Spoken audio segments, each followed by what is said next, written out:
When you see Paris welcoming Putin's readiness to talk with Macron, do not read it as romance or sudden peace conversion.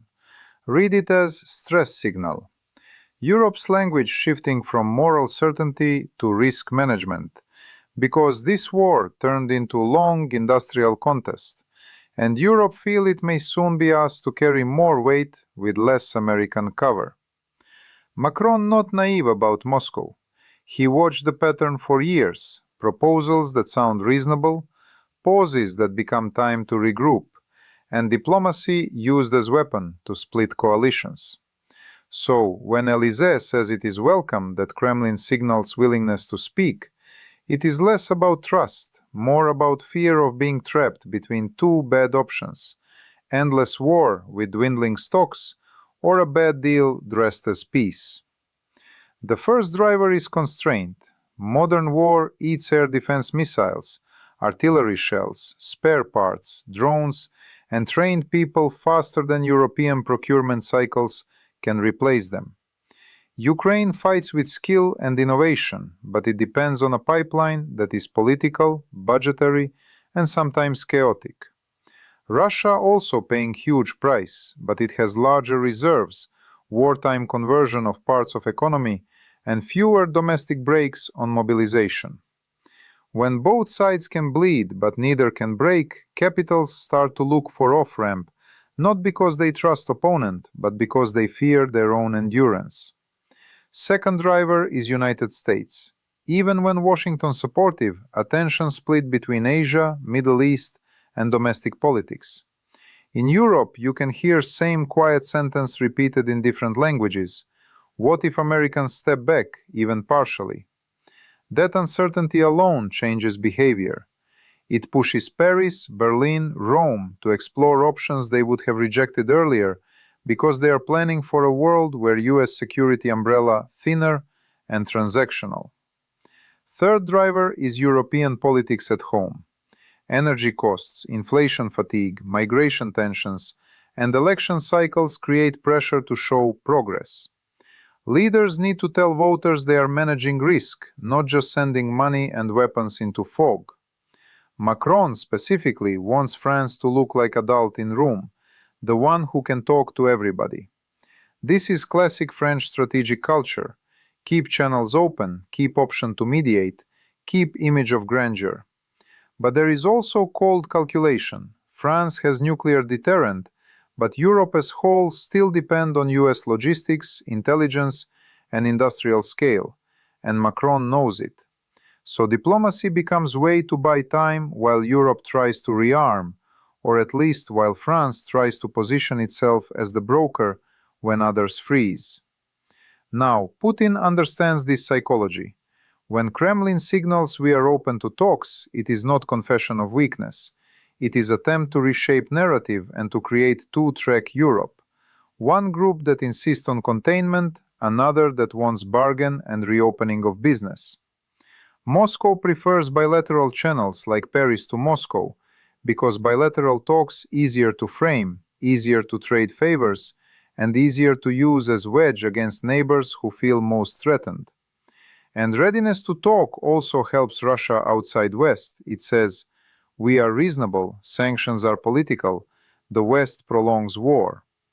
Even if nothing substantive agreed, the signal itself has value, because it injects doubt into Western unity, and it tests who is eager to blink first. There is also nuclear shadow, always unspoken but always present. Europeans know Russia can threaten escalation in ways that make even strong alliance hesitate, and that makes diplomacy attractive because it feels like control.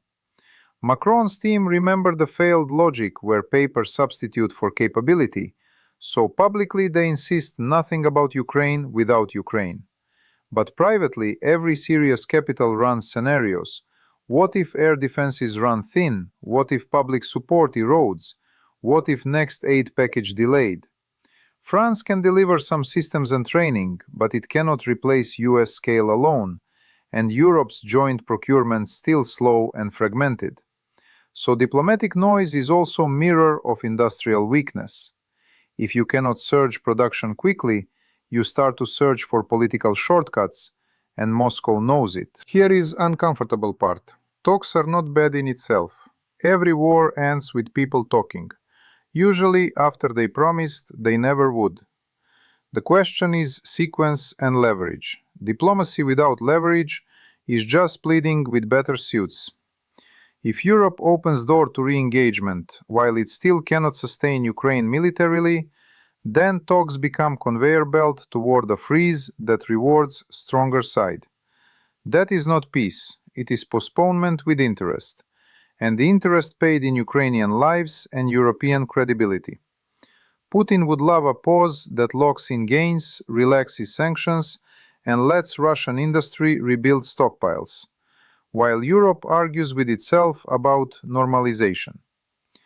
Think of it like poker with a clock. Russia happy to keep playing hands as long as time run in its favor. Europe is player looking at chips, realizing dealer might leave the table. When you are the one with time pressure, you fold too early, or you pay too much just to avoid uncertainty. Macron's instinct is to slow the clock by opening channel. I understand logic, but if you do it without strengthening your position at same time, you just tell opponent you are nervous, and nervous players get exploited. Serious diplomacy must run on two rails: hard support and hard bargaining. Hard support means air defense, ammunition, training pipelines, and predictable financing, not improvisation. Hard bargaining means you do not trade sanctions relief for promises, you trade it for verified actions, and you keep snapback ready. Most important, you keep Ukraine as subject, not object. The tough question leaders avoid is simple. Do they actually want Ukraine to win, meaning deterrence, or do they mainly want Ukraine to not lose too loudly so everyone can declare victory and move on? Watch budgets, not speeches. If parliaments approve multi-year procurement and steady Ukraine funding, diplomacy has backbone. If they argue month to month, then dialogue is mask for fatigue.